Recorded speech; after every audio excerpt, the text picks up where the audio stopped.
하나님의 말씀은 같이 성경 찾겠습니다. 시편 42편입니다. 오늘 본문 말씀은 시편 42편. 42편 한 편을 다 읽겠는데 1절에서 11절까지입니다. 시편 42편 1절에서 11절.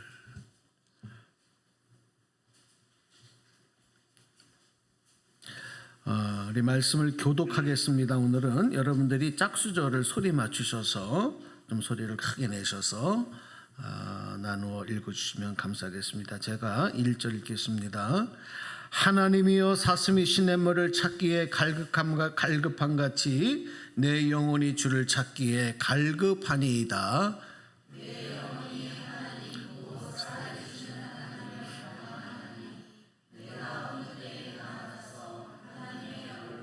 사람들이 종일 내게 하는 말이 내 하나님이 어디 있느냐 하오니 내 눈물이 주야로 내 음식이 되었도다. 내가 전에 성의를 지키는 무리와 동행하여 기쁨과 감사의 소리를 내며 그들을 하나님의 집으로 인도하였더니 이제 이 일을 거역하고 내 마음이 상한 내 영혼아 내가 어찌하여 낙심하며 어찌하여 내 속에서 불안해하는가. 너는 하나님께 소망을 둬라. 그가 나타나 도우심으로 말미암아 내가 여전히 찬송하리로다. 내 하나님이여 내 영혼이 내 속에서 낙심이 되며 내가 여단 땅과 헤르몬과 미살산에서 주를 기억하나 주의 폭포소리에 깊은 바다가 서로 부르며 주의 모든 파도와 물결이 나를 휩쓸었나이다. 낮에는 여호와께서 그의 인자하심을 베푸시고 밤에는 그의 찬송이 내게 있어 생명의 하나님께 기도 내 반석이신 하나님께 말하기를 어찌하여 나를 잊으셨나이까. 내가 어찌하여 원수의 압제로 말미암아 슬프게 다니나이까 하리로다. 내 뼈를 찌르는 칼같이 내 대적이 나를 비방하여 늘 내게 말하기를 내 하나님이 어디 있느냐. 11절 함께 읽습니다. 내 영혼아 내가 어찌하여 낙심하며 어찌하여 내 속에서 불안해하는가. 너는 하나님께 소망을 두라.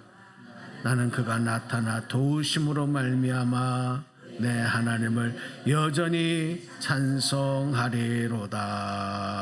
아멘. 한 주간도 폭염 속에서 힘들게 하루하루를 우리가 살아왔습니다. 그런데 또 하나님이 이렇게 건강과 또 믿음 주셔서 오늘 예배자의 사명을 감당케 하신 것, 우리가 찬양한 대로 은혜이고 가장 큰 축복인 줄로 믿습니다. 오늘 특별히 말씀을 통해서 큰 은혜 받으시고 아무리 힘들고 어려워도 여러분 하나님을 끝까지 찬송하는 주의 성도들 되시기를 축복합니다. 고난과 낙심 중에는 눈물과 한숨만 있을 것 같은데 오늘 시편 42편 말씀을 우리가 읽어보면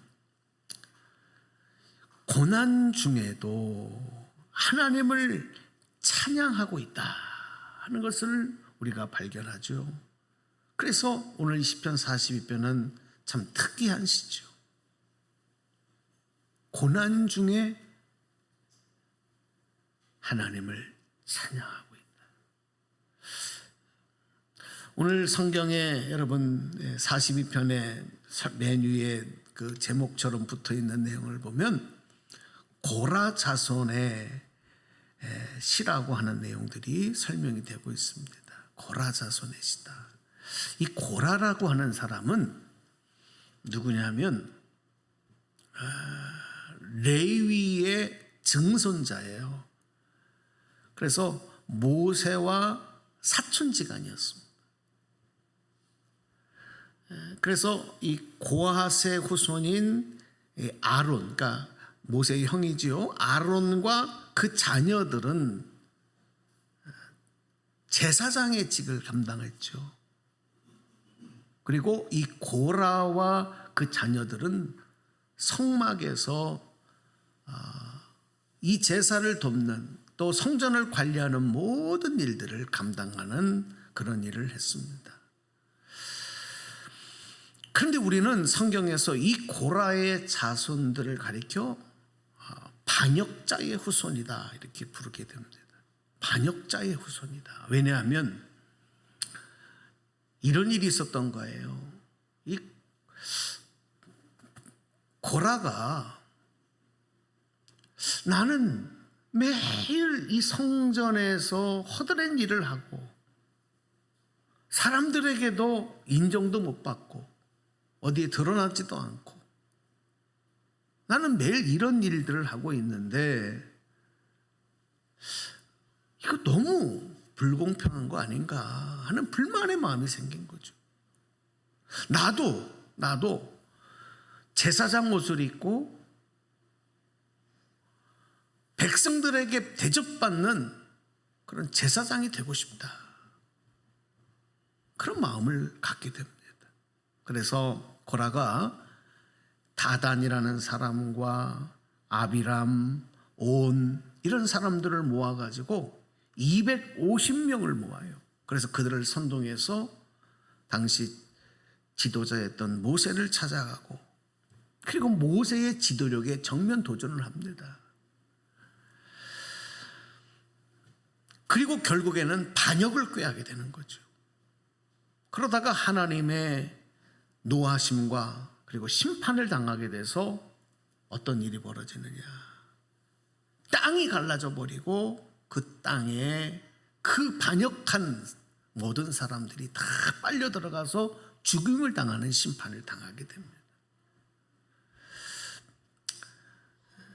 이런 하나님의 무서운 심판을 받고 난 다음에 그래도 살아남은 이 고라의 후손들은 그 이후부터 성전에서 문지기로 그리고 성전에서 찬양대로 섬기며 살면서 과거의 조상들의 부끄러운 이런 모습을 잊지 않고 하나님을 섬기며 살았습니다.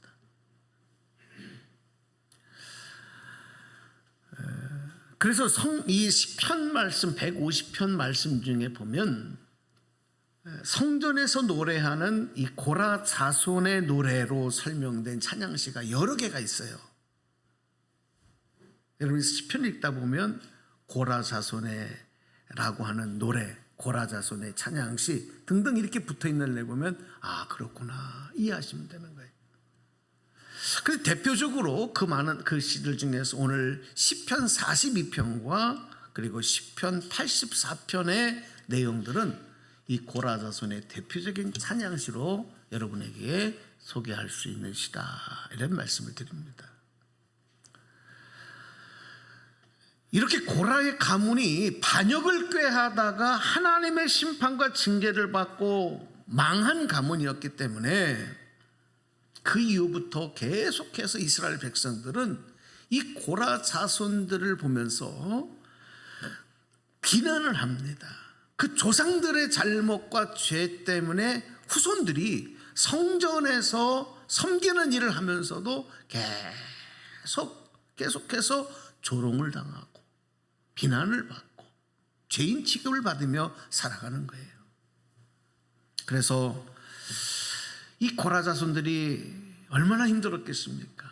나는 지금 내 죄도 아니고 내 잘못도 아니고 나는 지금 성전에서 이렇게 열심히 성전에 관계된 일들을 위해서 헌신하고 섬기는 삶을 살고 있는데 들리는 소리는 우리를 비방하고 조롱하고 욕하고 모독하는 그런 이야기들을 들으며 살아가야 되니 여러분 얼마나 힘들었겠습니까?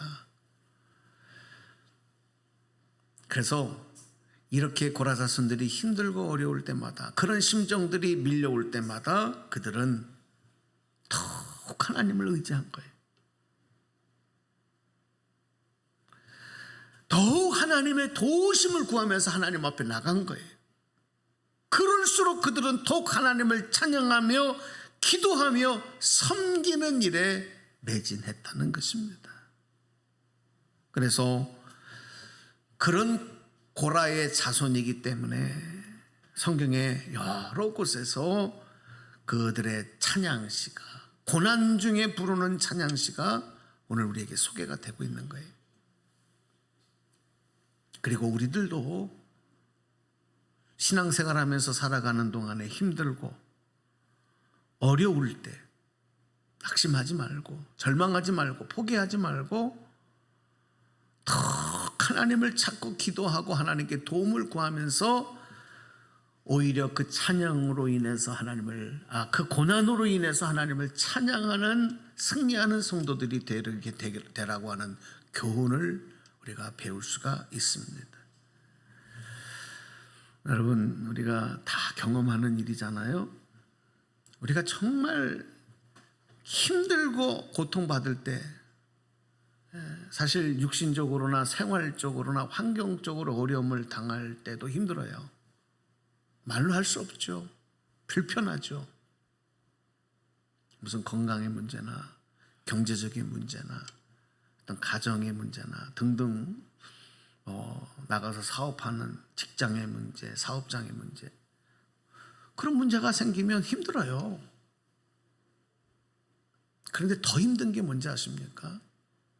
정신적인, 심리적인 어려움이 찾아올 때,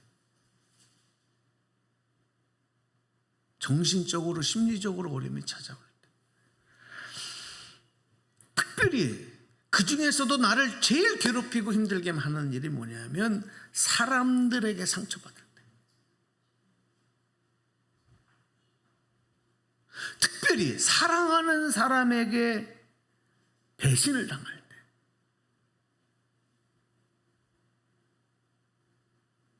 나의 수고와 헌신을 인정하기는커녕 오히려 나를 무시하고 나에게 실망을 주고 나를 조롱할 때, 그때 다가오는 우리 심리적인 정신적인 그런 충격과 상처는 너무너무 큰 거예요. 아마 여러분들도 다 겪어보셨을 겁니다. 인간관계 속에 그런 거 안 겪어본 사람이 어디 있어요? 저도 여러 차례 겪어봤어요.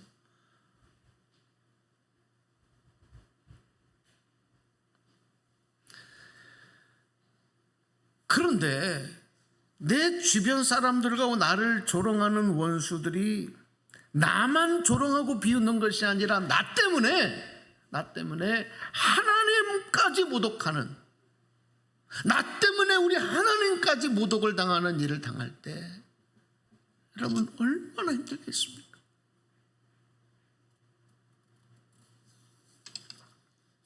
그래서 고라 자손들이 지금 그런 심정을 토로하는 겁니다.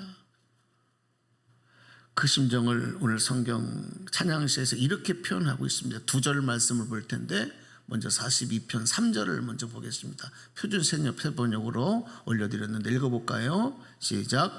사람들은 날이면 날마다 나를 보고 너의 하나님이 어디 있느냐 하고 비웃으니 밤낮으로 흘리는 눈물이 나의 음식이 되었구나. 눈물이 음식이 되는, 눈물이 계속 흐르니까 그 눈물이 입술로 들어가. 이렇게 표현하는 거예요. 찬양시니까 그 눈물이 나의 음식이 되었다. 밤낮으로 흘리는 눈물. 그러니까 이 괴로움이 한시도 떠나지 않는 거예요. 또 우리 42편 10절 볼까요? 네, 한번 읽어봅시다. 시작.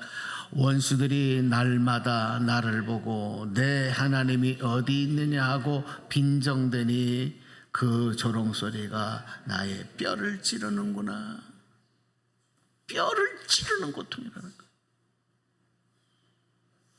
여러분, 인간이 가장 큰 고통이 그 뼈를 찌르는 고통이라고 표현하잖아요. 그렇죠? 여러분, 뼈가 부러졌을 때 아픔 아시나요? 골절돼 보셨어요? 팔이라든지 손이 골절되는 거 사고 당해 보셨어요? 안 당해 보셨나 보네.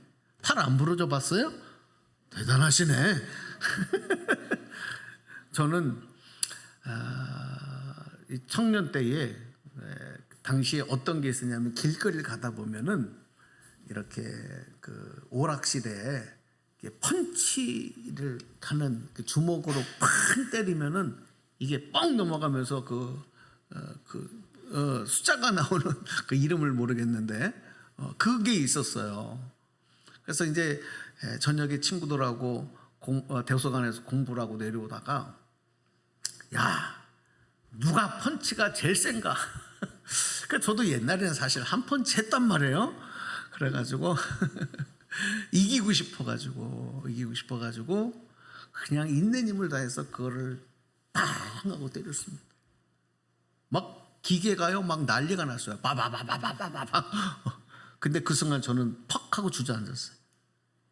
왜냐하면 이 손이 너무 세게 쳤는지 잘못 맞았는지 골절이 된 거예요, 팔목이. 근데 이 충격이 내 팔을 타고 이 머리까지 와서 나를 그냥 한번 번쩍 하더니 주저앉아 버렸어.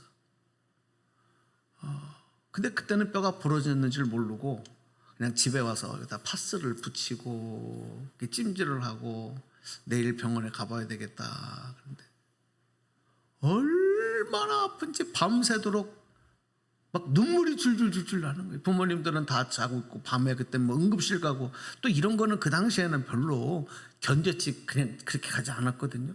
밤새도록 참은 거예요. 그리고 아침에 가서 찍어보니까 뼈가 부러졌어요. 그래서 이제 기부스를 하고 다녔던 기억이 있는데 그때 저는 알아요. 뼈 부러지는 고통이 이런 거구나. 얼마나 힘들고 아팠으면 그 조롱 소리가 내 뼈를 찌르는구나.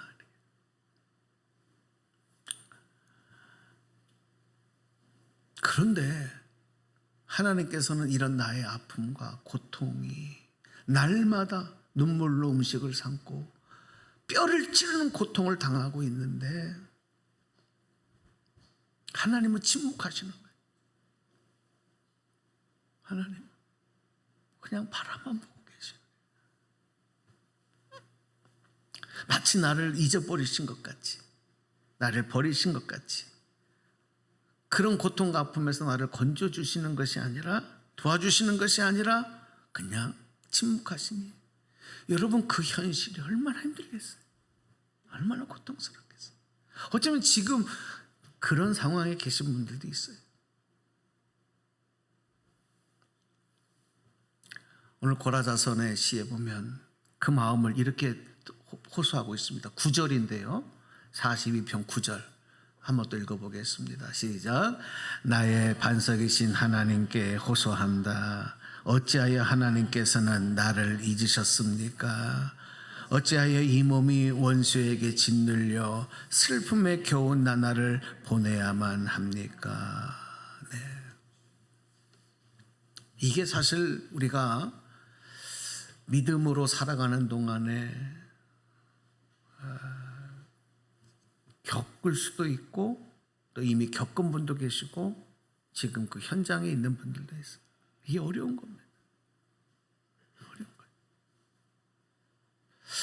성경에 보면 다윗도 그랬어요. 다윗도 목숨이 총각에 다다랐을 그 위기가 매일매일이지 않습니까? 성경학자이면 그 세월이 12년이었다는 거예요. 네? 여러분 다른 사람들이 묻지마 살인을 길에서 당해서 얼마나 지금 사람들이 염려하고 두려워합니까? 그렇죠? 오늘 저희 막내딸이 그러더라고요. 아빠 나 무서워서 이제 아빠하고만 같이 다닐래. 아빠 차만 타고 다닐래. 나 차 태워주세요. 요게 그걸 이용해서 나한테 차를 태워달라고 그러는 거예요. 근데 사실 그 마음속에는 불안한 마음이 있는 거죠. 아이들이. 그렇잖아요. 다른 사람이 이렇게 어려움을 당하고 위험을 당해도 불안한 그런 마음을 갖는데 나를 죽이려고 3,000명의 군대가 나를 추격하는 거예요. 그것도 왕의 특공대들이. 거기 도망 다니는 거를 12년을 하는 겁니다. 매일매일. 그러니 다윗이 얼마나 힘들었겠습니까? 그런데 그런 외부적인 것보다도 더 힘들었던 것 중에 하나가 신앙적으로 힘든 거예요. 그건 뭐냐? 다윗은 그럴 때마다 하나님 앞에 도움을 구하고 울부짖고 호소했거든요.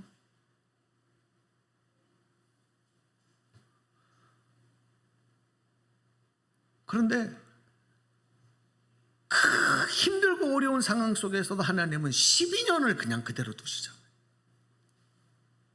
우리가 여기서 주목할 건 뭐냐면, 그러면 다윗이 침묵하시는 하나님을 배신하고 등을 돌리고 하나님을 원망하면서 하나님을 떠났느냐? 아닙니다. 그 가운데서도 하나님이 나와 함께 하심을 믿고 그 다윗의 고통에 주님을 향한 부르짖음이 나중에는 찬양의 시로 바뀌는 거예요. 할렐루야. 그러니까 하나님이 그런 다윗을 이스라엘을 통일하고 많은 이스라엘 역사의 가장 위대한 왕으로, 그리고 그 손 가운데 예수 그리스도가 나오게 하는 위대한 사람으로 하나님이 만드신 거죠. 고라 자손들은 평생 짊어지고 가야 할 자신들의 고통의 상황 아픔을 이렇게 표현합니다. 42편 7절 보실게요. 자, 또 읽어보십시다. 시작. 주께서 일으키시는 저 큰 폭포 소리를 따라 깊은 바다를 서로 부르고, 주께서 일으키시는 저 파도의 물결은 모두가 한 덩이 되어 이 몸을 휩쓸고 지나갑니다. 이거 이제 시적인 표현이니까 조금 시적 강강으로 이해하세요. 이게 무슨 말이야? 바다의 파도, 바다의 물들이 다 하나가 되어져서 나를 지금 더 힘들게 만든다는 거예요. 얼마나 힘든 표현입니까? 힘들다는 표현입니까? 그런데 본인들은 태어나면서부터 죽을 때까지 성전에서 온갖 굳은 일을 하면서 살아가고 있어요. 지금도 그런 형편이에요. 아마 지금 같았으면 어떻게 하겠어요, 여러분? 아마 다 때려치고 내가 그러면서까지 이렇게 할 필요가 있냐. 아마 모두가 다 그런 시험이 들고 아마 그런 마음이 찾아올 거예요. 이런 상황입니다. 그러니 이 고라 자손들이 얼마나 힘들었겠는가, 얼마나 고통을 당했겠는가. 심지어는 그런 소리를 들을 때마다 자신들이 성심성의껏 하나님을 섬기고 성전의 일을 감당했던 일을 기억을 하면서 막 마음이 상하는 거예요. 마음이 상하고 막 미어지는 심정이 찾아오는 거예요. 내가 하나님을 이렇게 섬기고 내가 하나님을 이렇게 하나님께 충성을 다했는데 지금 내 모습이 이게 뭐야? 우리 시편 42편 4절을 볼까요? 또 읽어보겠습니다. 시작. 지나간 날들이 생각난다. 무리의 앞장을 서서 하나님의 집에 이르던 일, 환희와 찬송소리 드높던 그 행렬, 순례자의 축제로 법석을 떨던 그 일, 이제 이런 일들은 생각만 하여도 가슴이 미어지는구나. 차라리 그냥 대강 대충 했으면 모르는데, 내가 이렇게 열심히, 내가 이렇게 충성하고 이렇게 헌신했는데 다 부질없구나. 오히려 그렇게 했던 게 더 상처가 되는 거예요. 이해되시겠어요? 인간은 자신의 자존감이 무너지고 무시를 당하고 대접과 인정받지 못하고 냉대를 받을 때 모두가 다 상처를 받고 그리고 고통을 받습니다. 예외가 없습니다. 그래서 어린아이들도요, 혼낼 때는 무시하지 말아야 돼요. 그 아이들을 존중하면서 혼을 내야지 이게 교육적인 그런 훈계가 되는 것이지, 그 아이들의 자존심을 밟고 무시하고 그러면 아이들도 반발해요.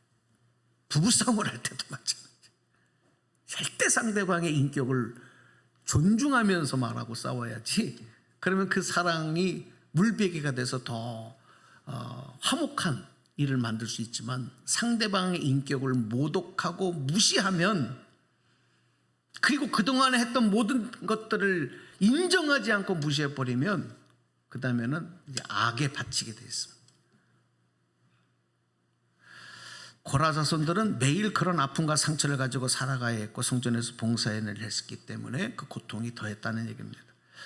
여러분, 다윗도 마찬가지예요. 다윗도 나는 하나님의 자녀라고 하는 강한 자존감을 가지고 있었습니다. 사무엘 선지자가 어느 날 자신에게 나는 아버지로부터도 형제들로부터 인정받지 못하는 매일 막내로서 그냥 양치는 목자의 삶을 살아가고 있었는데 하나님이 나를 택하셔서 장차 이 나라에 저 사울의 뒤를 이어서 왕이 될 것이다 라고 약속해 주시면서 기름 부으심을 받았어요. 그러니 여러분, 다윗이 얼마나 자존감이 높겠습니까? 응? 그런 다윗인데 현실은 그 자존감이 다 무너지는 거죠. 매일매일 살기 위해서. 어떨 때는 적국의 왕에게 가서 미친 사람 흉내를 내고 머리를 풀어헤치고 침을 질질 흘리면서 미친 사람 행세를 하는 거예요. 나 살려달라고, 날 좀 도와달라고. 살기 위해서. 그 얼마 자존감이 무너져요. 완전히 꿈과 비전이 박살나는 거 아니겠습니까? 발로 밟아 뭉개버리는 이러한 현실들에서 여러분, 얼마나 다윗이 힘들고 어려웠겠습니까? 자존감이 강한 사람일수록 그 충격과 고통이 더 큰 거예요. 그런데 고라 자손들이 터득한 이런 고통과 아픔에서, 그 괴로움에서 승리하는 법, 그것은 그럴수록 더 하나님께 도움을 구하고 하나님을 찾고 하나님 앞에 간구하는 것, 그리고 그러는 가운데서 하나님이 나에게 주시는 은혜를 깨닫고 다시 하나님을 찬양하는 삶으로 돌아가는 것. 이게 하나님의 은혜구나. 고라 자손들은 바로 그 방법과 그 답을 터득한 거예요. 고난 중에서. 그래서 고난 중에 찬양할 수 있었던 것입니다. 우리 시편 42편 5절 말씀 한번 듣겠습니다. 시작. 내 영혼아, 내가 어찌하여 그렇게 낙심하며 어찌하여 그렇게 괴로워하느냐. 너는 하나님을 기다려라. 이제 내가 나의 구원자 나의 하나님을 또다시 찬양하련다. 아멘. 아무리 나를 괴롭혀봐라, 이 현실이 아무리 나를 무시해봐라, 내가 믿었던 사람들이 아무리 나를 배신해봐라, 그럴수록 나는 하나님을 기다리겠다. 나는 나의 구원자 하나님께 나아간다. 그리고 내가 하나님을 찬양하련다. 할렐루야. 오늘 우리가 무장해야 될 믿음입니다. 사랑하는 여러분, 문제를 해결하는 방법과 답을 알고 나면 더 이상 그거는 중요한 문제가 되지 않습니다. 방법을 모르고 답을 모르니까 문제가 되는 것입니다. 상처와 아픔을 이기는 방법과 답을 알고 있으면 그 다음부터 그것은 상처가 되지 않습니다. 아픔도 되지 않습니다. 고라 자손들은 그것을 터득했고 그것을 답을 한 거지.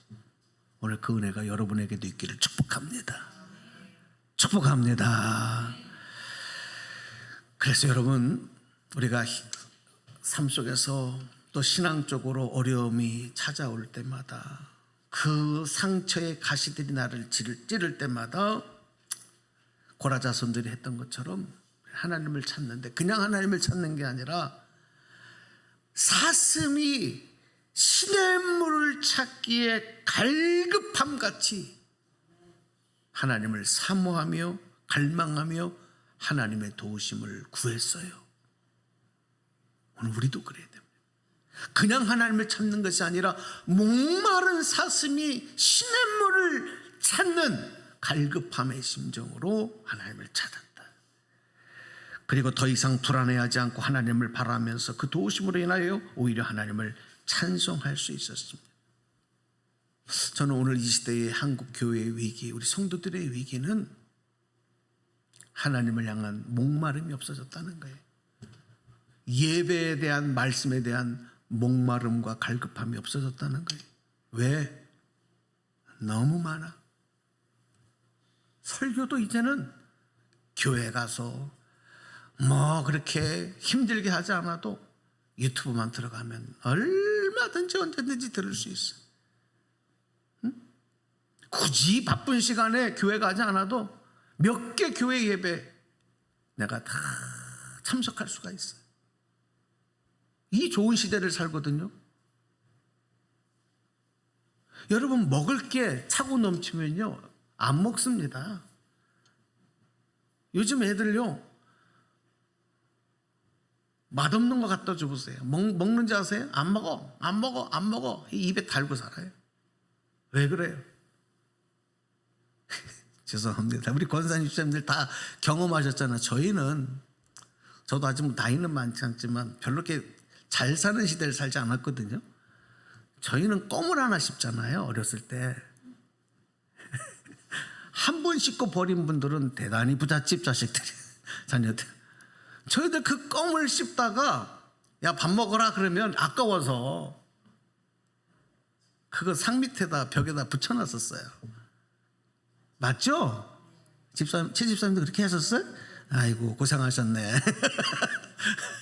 그리고 다시 그거 뜯어서 먹었거든요. 그러면 또 맛있어. 왜 그래요? 그때는 부족하니까, 귀하니까. 근데 요즘에 그런 아이들 없어요. 그런 사람 없어요. 그냥 한 몇 번 씹다가 단물 빠지면 아이고야 입 앞보다 다 뱉어버려요. 그렇죠? 너무 많으니까 안 먹어요. 이제 귀하지가 않아. 말씀도 홍수시대다 보니까 갈급함이 없어졌어요. 교회도 너무 많다 보니까 주님 앞에 나아가서 예배드리는 일이 생명보다 귀하다는 것을 몰라요. 오늘 우리에게 회복되어야 될 것은 이 갈급함입니다. 목마른 사슴의 심정을 갖는 것입니다. 그러면 하나님 앞에 나올 때마다 우리의 상처를 싸매주시고 회복시켜 주시는 은혜를 경험하며 눈물이 주님 앞에 드려지는 감사의 고백으로 바뀌고 상처와 한숨이 찬송으로 바뀌어지는 역사를 경험하게 될 줄로 믿습니다. 오늘 고라자손을 도우시고 회복시키시고 다윗을 도우시고 보호하시고 결국 승리 주신 하나님께서 우리에게도 동일한 은혜와 승리를 주실 줄로 믿으시고 오늘 이 두 절 말씀을 읽고 우리 한 주간도 이 말씀 붙잡고 승리하셨으면 좋겠습니다. 이 두 절 말씀 우리 개역개정으로 읽기를 원하는데, 자 42편 1절입니다. 큰 소리로 시작.